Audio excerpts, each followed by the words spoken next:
कक्षा 7वीं की student finally आपके यहाँ पर समाज विज्ञान पेपर लेके आ चुके हैं। साथ ही स्टूडेंट आपको बता दें कि हाँ, हम आपके लिए यहाँ पर 4 बजे रात को वीडियो बनाना है, क्योंकि पूरा पेपर आपका आ चुका है। साथ ही आपको पेपर देने एक तो लाइक और शेयर ठोक दीजिए, महाकाल का दबा के लाइक और शेयर ठोक दीजिए। पूरा साल मेहनत करता हूँ आपके लिए बेटा, ऐसा नहीं चलेगा, ऐसा नहीं चलेगा। पहले इस पेपर पूरा आपको याद कर लेना। अगर आप यहाँ पेपर देने से पहले इस पेपर को याद कर लेते हैं तो पूरी मार्क्स लाने वाले हैं। साथ ही स्टूडेंट आप यहाँ पर देख लीजिए, पूरा पेपर हम आपके यहाँ पर संपूर्ण हल सर्च कराएंगे। हमने पूरा यहाँ पर सोल्यूशन करा रखा, आप यहाँ पर देख लीजिए। तो इस वीडियो को आपको एंड तक देखना। साथ ही हमने आपको पहले ही बता दिया, अगर आप यहाँ पेपर देने से पहले इस पेपर याद कर लेते हैं तो पूरी मार्क्स आने वाले हैं।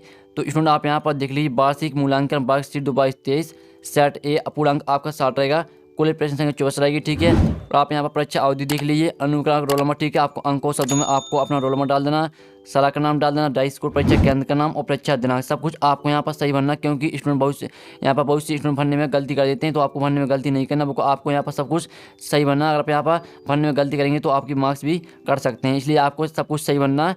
तो स्टूडेंट हमने यहाँ पर समझा दिया आपको किस में क्या भरना है, तो आप यहाँ पर अच्छे से समझ गए होंगे। तो चलिए स्टूडेंट आपका यहाँ पर समाज विज्ञान पेपर वो देख लेते हैं। तो आपको यहाँ पर जूम करके दिखा दें, जिससे आप यहाँ पर अच्छे से देख पाएँ। ठीक है, तो हमने यहाँ पर जूम कर लिया, तो आप अच्छे से देख पाएंगे। तो आप यहाँ से कार्य प्रारंभ करें। तो आपके पहले आता बहुविकल्प प्रश्न आते, प्रश्न 1 से 10 तक निर्देश आता। प्रश्नों को पढ़कर नीचे दिए गए विकल्पों में से सही विकल्प चुनकर लिखिए, प्रत्येक के लिए 1 अंक निर्धारित है।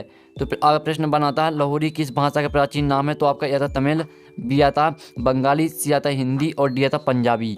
तो यहाँ पर लाहौरी किस भाषा का प्राचीन नाम है, तो इसका आंसर आपको रहेगा यहाँ पर डी। ठीक है, इसका आपका यहाँ पर डी आंसर हो जाएगा। ठीक है, तो स्टूडेंट आप यहाँ पर देख लीजिए, आपका यहाँ पहले का आंसर हो जाएगा डी पंजाबी। तो आपका यहाँ पर उत्तर में लिख देना पंजाबी। ठीक है, आपको यहाँ पर अच्छी हैंड राइटिंग में लिखना है, जिससे आपको पूरी मार्क्स मिले। साथ ही पूरा पेपर आपका आ चुका, हमने आपको पहले ही बता दिया। हम आपके लिए यहाँ पर 4 बजे रात को वीडियो बना रहे हैं कि हमने सोचा कि हम यहाँ पर स्टूडेंट की हेल्प कर देते हैं, जिससे उनके समाज विज्ञान पेपर में पूरी मार्क्स आ सकें। और हमने आपको पहले बता दिया, आपको पेपर देने से पहले इस पेपर पूरा आपको रट के जाना। अगर आप यहाँ पेपर देने से पहले इस पेपर रट लेते हैं तो तुम्हारे पूरी मार्क्स आपके आएंगे। फिर आपका यहाँ पर दूसरा आता, इनमें से कौन सा राजवंश बंगाल से संबंधित है। तो ए आता राष्ट्रकूट, बी आता चोल, सी आता पाल और डी आता चौहान। तो इनमें से कौन सा राजवंश बंगाल से संबंधित है, इसका आंसर आपका हो जाएगा सी पाल। ठीक है, आपके यहाँ पर उत्तर में लिख देना पाल। आपके यहाँ पर तीसरा आता है इब्न बतूता, दोनों देश से भारत आया। ठीक है, आपका तीसरा रहेगा। तो आप पहले तो इनका स्क्रीनशॉट ले लीजिए, जिससे आपको पढ़ने में आसान जाएगी। ठीक है, जल्दी से स्क्रीनशॉट ले लीजिए। अब चलिए आपका तीसरा क्वेश्चन, उसके हम आपके यहाँ पे चार ऑप्शन आते हैं। आपका ए ऑप्शन आता है, बी ऑप्शन आता है, सी और डी। आप यहाँ से पहला आता मोरक्को, और बी आता लीबिया, और सी आता सूडान, और डी आता मिस्र। तो इसका आंसर आपका ए रहेगा मोरक्को। ठीक है, आपका तीसरे का आंसर ए हो जाएगा मोरक्को। यहाँ पर अच्छे से याद कर लीजिए। साथ ही आपको आंसर अच्छी हैंड राइटिंग में लिखना है, जिससे आपको पूरी मार्क्स मिल सकें। और चौथा आता आसफ जहाँ ने हैदराबाद राज्य की स्थापना में की। आपका ये आता 17वीं शताब्दी, बी आता 18वीं शताब्दी, सी आता 19वीं शताब्दी और डी आता 20वीं शताब्दी। तो यहाँ पर आसफ जहाँ ने हैदराबाद राज्य की स्थापना में की। तो इसका आंसर आपका हो जाएगा, आपको चौथे का आंसर आपका यहाँ पर क्या रहेगा, आपका बी हो जाएगा 18वीं शताब्दी। आपके यहाँ पाँचवा आता है, इनमें से कौन सा पर्यावरण के लिए खतरा है। तो आपका यह था पदा वृद्धि, बी आता जनसंख्या वृद्धि, और सी आता फसल वृद्धि, और डी आता इनमें से कोई नहीं। तो इनमें से कौन सा पर्यावरण के लिए खतरा है, तो इसका आंसर आपका यहाँ पर रहेगा बी जनसंख्या वृद्धि। ठीक है, आपका यहाँ बी आंसर हो जाएगा जनसंख्या वृद्धि, और आपका चौथे के यहाँ बी आंसर रहेगा। ठीक है, तो आप यहाँ पर इनके स्क्रीनशॉट ले चलिए, आपका पूरे पेपर पर संपूर्ण हल सेट कराएंगे। अब आपके यहाँ पर 6 माता भूपृष्ठ के कुल क्षेत्र पर कितना पीछे भाग भूमि है। तो आपका ए आता 90%, बी आता 30%, सी आता 60% और डी आता 10%। तो यहाँ भूपृष्ठ के कुल क्षेत्र पर कितना पीछे भाग भूमि है, तो इसका आंसर आपको हो जाएगा यहाँ पर बी 30%। ठीक है, अच्छे से याद कर लीजिए। फिर आपके यहाँ पर आता है 7वां। ठीक है स्टूडेंट, आपके यहाँ पर 7वां आता है, इनमें से कौन सी पृथ्वी सबसे भीतरी परत है। तो आपका ए आता पर्पटी, बी आता मेटल, सी आता क्रोड और डी आता इनमें से कोई नहीं। तो इनमें से कौन सी पृथ्वी सबसे भीतरी परत है, तो इसका आंसर आपका क्या रहेगा, इसका आंसर आपका हो जाएगा सी क्रोड। ठीक है, आपके साथ में सी आंसर हो जाएगा क्रोड। तो अच्छे से याद कर लीजिए और इनके स्क्रीनशॉट ले लीजिए। साथ ही आपको यहाँ पर अच्छे से लिखना, सभी आंसर आपको यहाँ पर अच्छी हैंड राइटिंग में लिखना, जिससे आपको पूरी मार्क्स मिले। और जिस तरह से आपके यहाँ पर क्रोड लिखा आपको सेम उसी तरह से आपको लिखना आंसर में, तभी आपको पूरी मार्क्स मिल पाएंगे। और 8वां आता है हिमनद की निक्षेपण विशेषता है। तो आपके ये आता बाढ़कृत मैदान, बी आता पुलिन, सी आता हिमोड़ और डी आता डेल्टा।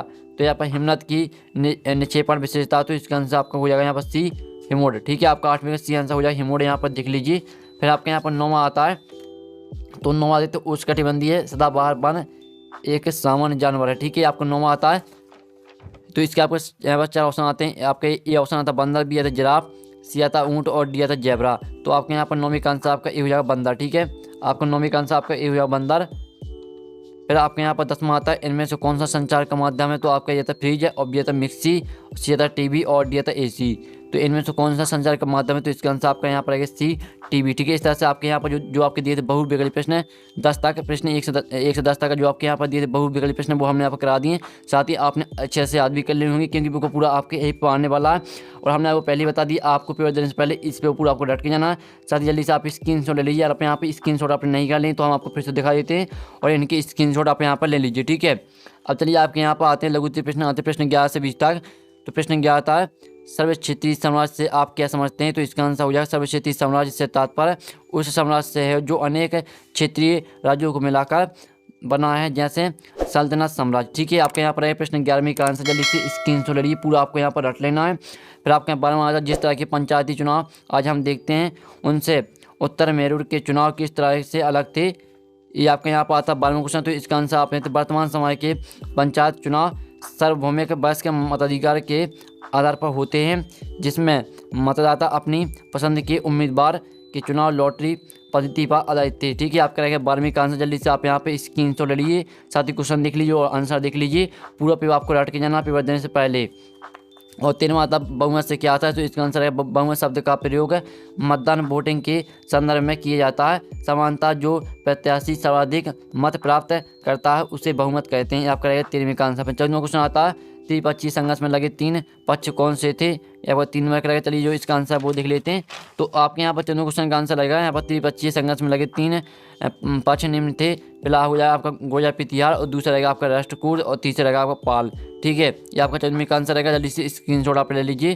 फिर आपका 15वां आता शैल चक्र से आपके समझते हो। तो इसका आंसर है शैल चक्र एक सतत प्रक्रिया है जिसमें पुरानी शैलें परिवर्तित होकर नवीन रूप लेती हैं। आपका 15वीं का आंसर रहेगा। तो जल्दी से आप इसका स्क्रीनशॉट ले लीजिए। फिर आपके यहाँ पास 16वां आता विश्व के किस भाग में उष्णकटिबंधीय पर्णपाती वन पाए जाते हैं। तो इसका आंसर रहेगा भारत, उत्तरी अमेरिका और सेंट्रल अमेरिका के बड़े भूभाग में उष्णकटिबंधीय पर्णपाती वन पाए जाते हैं। आपका 16वें का आंसर रहेगा। जल्दी से स्क्रीनशॉट ले लीजिए क्योंकि आपको याद भी करना है। तो जल्दी से जल्दी आप यहाँ पे स्क्रीनशॉट ले चलें। फिर 17वां आता सहारा रेगिस्तान के लोग किस प्रकार के वस्त्र पहनते हैं। तो इसका आंसर रहेगा सहारा रेगिस्तान के लोग मुख्य रूप से लंबे ऊनी वस्त्र पहनते हैं जो उनके पूरे शरीर को ढकते हैं। इनके साथ ही वे भारी भरकम जूते पहनते हैं। आपका रहेगा यहाँ पर। ठीक है, 17वें का आंसर। फिर आपके यहाँ पर 18वां था अपारदन किसे कहते हैं। तो इसका आंसर है अपारदन वह प्रक्रिया जिसमें चट्टानों का विखंडन और परिणाम स्वरूप निकले ढीले पदार्थों का जल पवन इत्यादि। आपके यहाँ पर रही 18वें क्वेश्चन का आंसर। जल्दी से आप इसका स्क्रीनशॉट ले लीजिए। फिर आपको 19वां आता जैविक कृषि से आपके समझते लिखिए। तो इसका आंसर हो जाएगा जैविक कृषि वह विधि है जो संश्लेषित उर्वरकों एवं संश्लेषित कीटनाशकों के अप्रयोग या न्यूनतम प्रयोग पर आधारित है, जैविक कृषि कहते हैं। आपका रहेगा 19वें क्वेश्चन का आंसर। फिर आपका आता है 20वां राष्ट्रकूट शक्तिशाली कैसे बने। तो जल्दी से आप यहाँ पर देख लीजिए। ये रहा पूरा आंसर आपके 20वें का 3 वर्ग रहेगा। जल्दी से आप स्क्रीनशॉट ले लीजिए, वो पूरा आपके यही पर आने वाला है। अब चलिए आपके यहाँ पर द्वितीय प्रश्न आते हैं जो आपके यहाँ पर लघु प्रश्न दिए गए थे प्रश्न 11 से 20 तक वो हमने करा दिए। अब आपके यहाँ पर आते द्वितीय प्रश्न आता है प्रश्न 21 से 24 तक। तो 21वां आता है मंदिरों के निर्माण और रखरखाव में शिल्पकार के महत्वपूर्ण थे। या आपका 5 नंबर का रहेगा। तो जल्दी से स्क्रीनशॉट लीजिए। आपका पहला पॉइंट आता है, दूसरा पॉइंट आपको यहाँ पर 2 ही पॉइंट लिखने हैं। जल्दी से स्क्रीनशॉट ले लीजिए। फिर आपके यहाँ पर आता है, ठीक है, यहाँ पर देख लीजिए। फिर आपके यहाँ पर आता है 22वें न्याय चक्र के अनुसार सेनापतियों के लिए किसानों के हितों का ध्यान रखना क्यों जरूरी था। तो इसका आंसर आपका क्या रहेगा। इसका आंसर रहेगा किसानों द्वारा एकत्रित राजस्व से सेनापतियों को वेतन मिलता था। इस कारण न्याय चक्र के अनुसार सेनापतियों के लिए किसानों के हितों के ध्यान रखना आवश्यक था। ये आपका यहाँ पर रहेगा 22वें क्वेश्चन का आंसर। अब चलिए आपके यहाँ पर 21वां देख लीजिए, इनका स्क्रीनशॉट ले लीजिए जल्दी से, और 22वें का स्क्रीनशॉट ले लीजिए। अब आपके यहाँ पर 23वां आता है साप्ताहिक बाजारों में सामान सस्ते दामों में क्यों मिल जाता है। तो इसका आंसर है साप्ताहिक बाजारों में बहुत सी चीज़ें सस्ते दामों पर मिल जाती हैं। ऐसा इसलिए है कि जो पक्की दुकानें होती हैं उन्हें अपनी दुकानों के कई तरह के खर्चे जोड़ने होते हैं। उन्हें दुकानों का किराया, बिजली का बिल, सरकारी शुल्क आदि। ठीक है, आपके रहेगा यहाँ पर 23वें का आंसर। फिर आपका 24वां आता है, 24वां देख लीजिए। सबके लिए स्वास्थ्य की सुविधाएं उपलब्ध कराने के लिए कौन कौन सी कदम उठा सकती है चर्चा कीजिए। ठीक है, आपको 5 नंबर का रहेगा। तो इसका आंसर सबके लिए स्वास्थ्य की सुविधाएं उपलब्ध कराने के लिए सरकार निम्न कदम उठा सकती है। स्वास्थ्य केंद्रों या चिकित्सा केंद्रों में वृद्धि करके सरकार स्वास्थ्य की सुविधाओं में वृद्धि के लिए अपने बजट में वृद्धि करे। ये आपका रहेगा यहाँ पर 24वें का आंसर। जल्दी से स्क्रीनशॉट ले लीजिए। तो पूरे पे आपको करा दिया। और साथ ही स्टूडेंट हमने आपको पहले ही बता दिया था अगर आप यहाँ पेपर देने से पहले इस पेपर पूरा आपको रट लेते हैं और यहाँ पर अच्छे से याद कर लेते हैं पूरा पेपर, तो पूरी मार्क्स लाएंगे। और साथ ही स्टूडेंट हमने पूरा पेपर आपका करा दिया संपूर्ण हल सहित, और साथ ही आपने अच्छे से याद भी कर लिया होगा। जल्दी से आपको पूरा याद कर लेना पेपर देने से पहले। तो हम यहाँ पर नेक्स्ट वीडियो में टेकिन बाय बाय।